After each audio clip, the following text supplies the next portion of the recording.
Hi viewers, welcome to Aadan మరో గుణం. నేను మీ ప్రసాద్.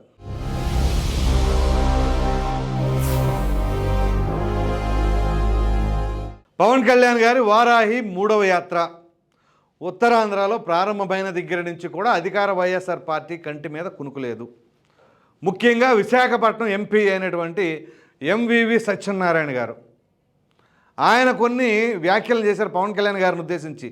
కొన్ని వ్యాఖ్యలు అంటే మామూలు వ్యాఖ్యలు కూడా కాదు, చాలా ఘాటైన వ్యాఖ్యలు. మరి ఇదే MVV సత్యనారాయణ గారి గురించి పవన్ కళ్యాణ్ గారు ఏం మాట్లాడారు అంటే చాలా సానుకూలంగా ఒక అధికార పార్టీ ఎంపీకి సంబంధించినటువంటి కుటుంబ సభ్యులను కూడా కిడ్నాప్కు గురయ్యారు అంటే దీన్ని బట్టి ఏం అర్థం చేసుకోవాలని పవన్ కళ్యాణ్ గారు మాట్లాడుతుంటే అసలు పవన్ కళ్యాణ్ గారు మనిషే కాదు అని చెప్పేసి MVV సత్యనారాయణ గారు వ్యాఖ్యలు చేశారు. సో వారిద్దరి మధ్య ఉన్న వ్యత్యాసం ఏంటో చూడండి. ఆయన ఒక అధికార పార్టీకి సంబంధించిన ఎంపీ. ఆయన చేసిన వ్యాఖ్యలు ఏంటి అంటే పవన్ కళ్యాణ్ గారు వ్యక్తియే కాదు అన్న సరే, ఆయన వ్యక్తో శక్తో లేకపోతే ఇంకొక కాబోయే సీఎంఓ ఏదో జన సైనికులు నడితే వాళ్ళు సర్క్యులేట్ చేసుకుంటూ ఉంటారు. ఆ అంశాన్ని పక్కన పెడితే ఆయన ముఖ్యమైన కొన్ని అంశాలను ప్రస్తావించారు. అది ఏంటి అంటే ఒక అధికార పార్టీ ఎంపీ అయ్యుండి కిడ్నాప్లు, హత్యలు, మానభంగాలు ఇవన్నీ సర్వసాధారణంగా జరిగేవి అని వ్యాఖ్య చేయడం జరిగింది. ఏంటది? అదేమిటి అంటే తెలంగాణలో జరగట్లేదా, దేశవ్యాప్తంగా ఏ రాష్ట్రంలో జరగట్లేదు అంటున్నారు. ఒక అధికార పార్టీకి సంబంధించిన ఎంపీ అయి ఉండి ఇదేనా మాట్లాడాల్సింది? మరి ఆయన లోక్సభకి ప్రాతినిధ్యం వహిస్తూ అక్కడ ఆయన ఏం మాట్లాడాలి? ఎప్పుడైనా వీటి గురించి కాకపోతే సరే కనీసం డెవలప్మెంట్ గురించి అయినా సరే వైజాగ్ స్టీల్ ప్లాంట్ అంశాన్ని ఏమైనా మాట్లాడారా? వాటన్నిటిని మాట్లాడుతూ ఇది జరిగితే ఏదైనా సరే మాట్లాడచ్చు. అక్కడ లోక్సభలోనేమో అసలు ఆయన ఎక్కడున్నారో ఎవరికి తెలియదు. ఎప్పుడైనా మాట్లాడారేమో ఒక బయట తీసుకుందామేమో దాని గురించి ఏదైనా సరే ప్రజలకు చెబుదామంటే అది ఎక్కడ దొరకట్లేదు. సరే ఈ విషయం అలా ఉంచితే ఇప్పుడు ఆయన అనేది ఏంటి? ఎక్కడైనా హత్యలు, మానభంగాలు, కిడ్నాపులు సహజమా? విశాఖపట్నంలో అది కూడా పైగా అధికార పార్టీ ఎంపీకి సంబంధించిన వాళ్ళు. ఇదే వైఎస్ఆర్ పార్టీ ప్రతిపక్షంలో ఉన్నప్పుడు ఇక్కడ అధికారంలో ఉన్న తెలుగుదేశం కావచ్చు లేదా అప్పుడు కూటమి. సో అప్పుడు ఏదైనా జరిగినప్పుడు మరి ఇట్లాగే సర్వసాధారణం అని చెప్పేసి అంటారా? అప్పుడు మామూలుగా ఉండదు. గట్టిగా మరి ప్రతిపక్షం కాబట్టి వాయిస్ వినిపిస్తారు కదా, ఎవరికైతే అన్యాయం జరిగిందో వాళ్ళ తరపున వెళ్ళి మాట్లాడతారు కదా. మరి అదే విధానం ఇప్పుడెందుకు ఉండదు? పోనీ అన్యాయం జరిగింది అధికార పార్టీకి సంబంధించిన ఎంపీకే కదా. మరి ఆయన గురించి, ఆయన కుటుంబ సభ్యుల గురించి ఎవరేం మాట్లాడాలి? పవన్ కళ్యాణ్ గారు అన్నారు ఈ విధంగా జరుగుతుంది, అసలు లా అండ్ ఆర్డర్ కంప్లీట్గా ఫెయిల్ అని. మరి అంతే కదా, ఒక సామాన్యుడి పరిస్థితి ఏంటి? అది ఎక్కడా ప్రస్తావించరే. అదేమిటి అంటే అసలు సంబంధం లేకుండా పవన్ కళ్యాణ్ గారు చేసే వ్యాఖ్యలకి వీళ్ళు వేసే కౌంటర్లకి ఎటువంటి సంబంధం ఉండదు. అదేమిటి అంటే పొత్తులు అంటారు, అమ్ముడు పోయాడు అంటారు, ప్యాకేజ్ అంటారు.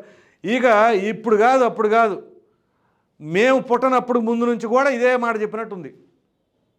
సో ఇంకా ఏదైనా మార్చండి, కొత్త వర్షన్ తీసుకురండి, ప్రజల్ని కన్విన్స్ చేసే ప్రయత్నం చేయండి అని చెప్పేసి రాజకీయ విశ్లేషకులు అభిప్రాయపడుతున్నారు. ఇందాక కూడా ఒక రాజకీయ విశ్లేషకులతో మాట్లాడినప్పుడు అసలు వాళ్ళు ఏం మాట్లాడుతున్నారో వాళ్ళకి తెలుసా, వాళ్ళ గొయ్యి వాళ్ళే ఎందుకు అంత లోతుగా తీసుకుంటున్నారు అని చెప్పేసి అభిప్రాయం వ్యక్తం చేస్తూ ఉన్నారు. నిజమే కదా, ఏదైనా ఉంటే పాలసీల మీద మాట్లాడాలి. పవన్ కళ్యాణ్ గారు వారాహి యాత్ర ద్వారా డెవలప్మెంట్ యాక్టివిటీస్ని నేను ఏ విధంగా చేస్తాను, ఒక నిరుద్యోగ యువతని వాళ్ళకి ఉపాధి కల్పించి వాళ్ళని ఎంటర్ప్రెన్యూర్లుగా ఎలా చేస్తాను అనే ప్రణాళిక ఆయన దగ్గర ఉంది అని చెప్పేసి పలు సందర్భాల్లో ఆయన వ్యాఖ్యలు చేశారు. సో అదే విధానంలో ఇప్పుడు వాలంటరీ వ్యవస్థ ఉన్నది. ఆ వాలంటరీ వ్యవస్థ వాళ్ళు నెలకు 5,000 రూపాయలు మాత్రమే వేతనం తీసుకుంటున్నారు.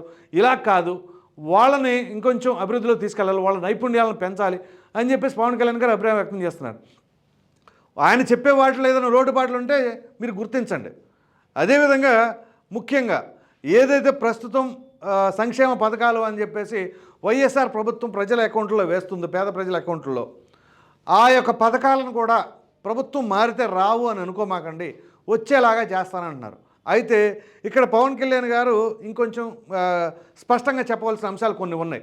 అవి ఏంటి అంటే ఇప్పటికే ఆర్థిక పరంగా రాష్ట్రం కుదేలైపోతూ ఉన్న క్రమంలో మేము కూడా పథకాలు ఇస్తామని చెబుతున్నప్పుడు, సో ఆ పథకాలను ఏ విధంగా ఇస్తాము, ఆర్థిక లోటుని ఏ విధంగా భర్తీ చేస్తాము, ఆర్థిక వనరులను ఎలా సమకూరుస్తాము, పెట్టుబడిదారులు ఎలా ఆకట్టుకుంటాము, ఈ రెండింటిని ఏ విధంగా బ్యాలెన్స్ చేస్తామని చెప్పండి.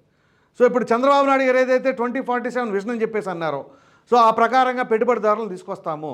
ముఖ్యంగా ఎవరు ప్రతిపక్షంలో ఉన్నా, నేను ప్రతిపక్షంలో ఉన్నా లేదా వేరే పార్టీలు ప్రతిపక్షంలో ఉన్నా సరే ఈ యొక్క పెట్టుబడిదారులను ఆకట్టుకునేలాగా ప్రయత్నం చేస్తాము, మేము అధికార పక్షం కలిపి పెట్టుబడిదారులు తీసుకొచ్చే ప్రయత్నం చేస్తాము అని చెప్పేసి ఒక్క స్టేట్మెంట్ ఇచ్చే నాయకులు ఎవరైనా ఉన్నారంటే అది పవన్ కళ్యాణ్ గారు అనుకుంటున్నాం. మరి పవన్ కళ్యాణ్ గారు అంత ధైర్యంగా ఆ స్టేట్మెంట్ ఇస్తారా? అధికార పార్టీని కలుపుకొని పెట్టుబడిదారులను తీసుకొచ్చే విధానంలో ప్రయత్నిస్తాము, లేదు ఒకవేళ ఆయన అధికారంలో ఉంటే ప్రతిపక్ష పార్టీని కూడా కలుపుకొని ఖచ్చితంగా పెట్టుబడిదారులను తీసుకొస్తాను అని చెప్పేసి మాట్లాడితే అది రాష్ట్ర భవిష్యత్తుకు దాహోదపడుతుంది. సో ఇక్కడ ముఖ్యమైన అంశాలు ఏంటి అంటే ఈ యొక్క అధికారంలో ఉన్నటువంటి ఎంపీ కావచ్చు, అలాగే కొంతమంది ఎమ్మెల్యేలు అంటే గాజువాకలో ఉన్న తిప్పల నాగిరెడ్డి గారు, అలాగే మంత్రి గారు గుడివాడ అమర్నాథ్ గారు, వీళ్ళు ఏదైనా అంశాలు మాట్లాడండి అంటే దానికి ఎక్కడా మాట్లాడరు. ముఖ్యంగా తిప్పల నాగిరెడ్డి గారు ఆయన అసలు ఎక్కడున్నారో ఎవరికైనా అందుబాటులో ఉన్నారో లేదో గాజువాక ప్రజలే చెప్పాలి. సరే ఇక ప్రజానీకానికి మాత్రం పెద్దగా ఏమీ తెలియదు. సో అటువంటి తిప్పల నాగిరెడ్డి గారు ఒక్క వీడియోలో మాత్రం పెద్ద సెన్సేషన్ అయ్యారు. అది ఏంటి అంటే కులాల పరంగా మాట్లాడి కాపులు మళ్ళీ వాళ్ళని చులకన చేసి మాట్లాడటం, రంగా గారి గురించి అసలు ఆయన పేరు కూడా ప్రస్తావించలేదు. మరలా ఈ మధ్య పవన్ కళ్యాణ్ అనే వ్యక్తి వచ్చాడు అని చెప్పేసి కాపుల గురించి మాట్లాడతాం, అదేవిధంగా కమ్మ సామాజిక వర్గం గురించి మాట్లాడతాం. ఇది ఎంత నీచమైనది! ఒక ప్రజా జీవితంలో ఉండి అంటే మీకు ఎవరైనా రెడ్డి సామాజిక వర్గం వాళ్ళు ఓట్లు వేస్తేనే మీరు ఎమ్మెల్యే అయ్యారా? మీకు ఓట్లు వేసిన వాళ్ళ కమ్మ సామాజిక వర్గం కాపు సామాజిక వర్గం ఎవరు ఉండరా? ఇక అదేమిటంటే ఇలా సామాజిక వర్గాల వారీగా విడగొట్టి మీరే ఉందిలే ప్రతి ఒక్కళ్ళు ఇదే విధంగా మాట్లాడుతూ ఉన్నారు. ప్రధాన నాయకులే మాట్లాడుతూ ఉన్నారు ఈ యొక్క సామాజిక వర్గాల పరంగా. సో అదేవిధంగా ఈ గుడివాడ అమర్నాథ్ గారు అంటే ఐటీ శాఖకు సంబంధించిన మంత్రి గారు, ఆయనగా ఇన్ని పరిశ్రమలు తీసుకొచ్చానని ఏ రోజన్నా చెప్తారేమో అని చెప్పేసి చాలామంది ఎదురు చూస్తున్నామని చెప్పేసి రాజకీయ విశ్లేషకులు అభిప్రాయపడుతూ ఉన్నారు. ఆయన దాని గురించి ఎక్కడ మాట్లాడరు. అదేమిటి అంటే ఇంకొంతమంది ట్రోలింగ్లు కూడా చేస్తున్నారు. అప్పడాలు, మామిడి తాండ్ర, అల్లం వెల్లుల్లి పేస్టు, అదేంటది బొబ్బట్లు, ఇంకా ఏదో తీసుకొస్తున్నామని చెప్పేసి అసెంబ్లీ సాక్షిగా మాట్లాడారు అని చెప్పేసి. సో ఆ విధంగా ట్రోల్స్ అయిపోతూ ఉంటూనే ఉంటారు. సరే ఈ ట్రోల్స్ వల్ల ప్రజలకు ఏం ఉపయోగం ఉండదు, కానీ ప్రజలకు ఏం తీసుకొచ్చాం ఏంటి అనేది చాలా చాలా ముఖ్యమైనది. సో ఒక ఎంపీ స్థాయిలో ఉండి ఈ విధంగా ఇవన్నీ సర్వసహజం అని చెప్పేసి మాట్లాడతాం. మరి ప్రజలకు ఏమని సమాధానం ఇవ్వాలి? మా కుటుంబ సభ్యులు కిడ్నాప్ అయితే ఏముందిలే అని పర్సనల్ అనుకోవడానికేమో మీరు ప్రజా జీవితంలో ఉన్నారు. ఖచ్చితంగా మీరు చేసే ప్రతి చర్య, మీరు మాట్లాడే ప్రతి మాట ప్రజలకు సమాధానం చెప్పాలి. మీరు ఒక ఎంపీ, పైగా లోక్సభలో ఆంధ్రప్రదేశ్ రాష్ట్రం తరపున వాయిస్ వినిపించవలసిన వ్యక్తి, మీరు అటువంటి వ్యక్తి అయి ఉండి అక్కడ వ్యాఖ్యలు ఏం చేయకుండా ఇక్కడికి వచ్చేసి పవన్ కళ్యాణ్ గారి మీద విరుచుకుపడతా ఉంటాం అంటే అది ఎంతవరకు సమంజసం? ఒకవేళ ఈ విధంగా మీరు మాట్లాడితే మరి రాబోయే పరిస్థితులు ఏ విధంగా ఉండబోతుంది? అసలుకే ఉత్తరాంధ్రలో పార్టీ పరిస్థితి అంతంత మాత్రం. ఎందుకంటే గత ఎన్నికల్లోనే Vizag east, west, north, south 4 పక్కల కూడా టీడీపీ కైవసం చేసుకుంది. మరి క్రాస్ ఓటింగ్ ఏదో రకంగా కానీ మీరు ఎంపీ అయ్యారు. గాజువాకలో పవన్ కళ్యాణ్ గారిని ఓడించామని చెప్పేసి సరే గొప్పగా చెప్పుకుంటున్నారు. ఇక భవిష్యత్తులో ఏ విధంగా ఉండబోతుంది? మీరు ఏదైతే ఈ విశాఖపట్నం రాజధాని అనే ముసుగులో ఈ యొక్క అక్రమాలు, ఆక్రమణలు అనేక రకాలుగా ప్రభుత్వ భూములు కొల్లగొడుతున్నారు అని చెప్పేసి కొంతమంది రాజకీయ విశ్లేషకులు వాళ్ళ అభిప్రాయాన్ని కూడా వ్యక్తం చేస్తూ ఉన్నారు.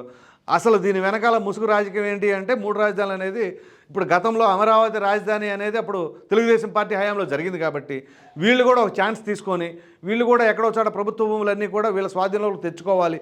ఆ కుట్రకోణంలో భాగంగానే 3 రాజధానుల ప్రతిపాదన తీసుకొచ్చి ఆంధ్రప్రదేశ్లోనే ఒక హాట్ సిటీ, టాప్ సిటీగా ఉన్నటువంటి విశాఖపట్నం మీద కన్నేసి ఈ విధంగా రాజధాని అనే కారణాలు చూపించి అధికార పార్టీకి సంబంధించిన నేతలు, ముఖ్యంగా అక్కడ విజయసాయిరెడ్డి గారిని తీసుకెళ్ళి మరి ఉత్తరాంధ్ర ఇన్ఛార్జిగా పెట్టి వీళ్ళందరినీ పెట్టి మరి స్థానికంగా ఉన్న కొంతమందిని పెట్టి బినామీలుగా చేర్చి ఈ ప్రకారంగా ఈ యొక్క మరి ల్యాండ్లు అన్నీ కబ్జాలు చేసుకుంటున్నారు, కొండలు తవ్వేస్తున్నారు అని చెప్పేసి అభిప్రాయం వ్యక్తం చేస్తూ ఉన్నారు.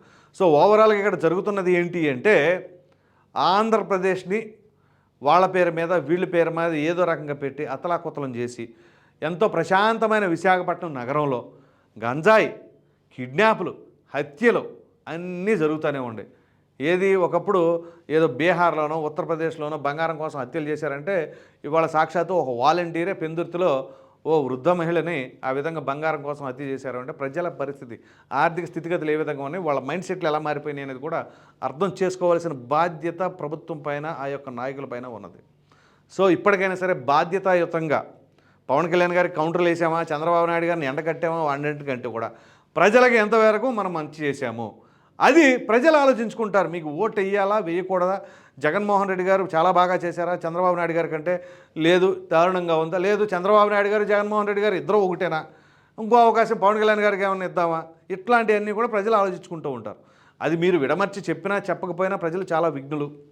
సో మొత్తానికి విశాఖపట్నాన్ని మాత్రం ఓ విధంగా చెప్పాలి అంటే గందరగోళానికి గురి చేస్తూ ఉన్నారు. ముఖ్యంగా ఇప్పుడు పవన్ కళ్యాణ్ గారు అక్కడ ఎంట్రీ ఇచ్చినప్పటి నుంచి కూడా అధికార పార్టీ నేతల్లో గుబులు పుట్టింది అని చెప్పేసి అభిప్రాయపడుతున్నారు. మరి చూద్దాం ఇంకెంత వేడిగా ఈ యొక్క వాదనలు ప్రతివాదనలు ఉంటాయనేది. ఈ వీడియో కనుక మీకు నచ్చినట్లు లైక్ చేయండి, షేర్ చేయండి. అదేవిధంగా విశాఖపట్నంలో అధికార పార్టీని సంబంధించి పవన్ కళ్యాణ్ గారు చేసిన వ్యాఖ్యలకి ఇదే ఎంపీ అయినటువంటి ఎంవివి సత్యనారాయణ గారు ఇవన్నీ సర్వసహజం, కిడ్నాపులు, హత్యలు అనేవి అన్న దానిపైన మీ విలువైన అభిప్రాయాన్ని కామెంట్ రూపంలో తెలియచేయండి. మరిన్ని వీడియోస్ కోసం మన ఆదాన్ ఛానల్ని సబ్స్క్రైబ్ చేయడం మాత్రం మర్చిపోకండి. Thank you.